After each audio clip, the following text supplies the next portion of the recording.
Yo, what's up G? Welcome sa Biyahaan Matatag. At ngayon is January 1, 2026. Unang araw natin ngayon 2026 sa ating pag-duty. At yon, bagay laban lang mga kapatid. So kahit ako hindi ko alam kung hanggang kailan o hanggang saan tayo lalaban. Pero wala pa kasi noon hanggang ngayon, isa lang talaga yung pananaw sa buhay ko. Tiyagayin mo lang at mahalin mo lang yung ginagawa mo. Trabaho, negosyo, kailangan kumbaga focus lang.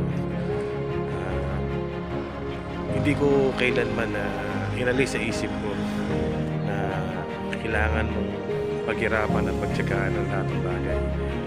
Dahil pagtipas din naman ng panahon at sakali maging maganda ang iyong karir o ang iyong negosyo, ano pa man, ang tagumpay ang mag-aabol sa'yo.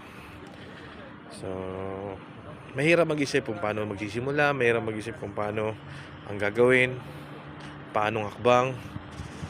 Pero isa lang ang pinaka-importante at pinaka dapat mong tandaan para magsimula ka. Lumabang ka lang. Nang pareha, syempre. Yeah! Yun, no? 2026, handa na akong humarap sa'yo. Tara na, grind na, G!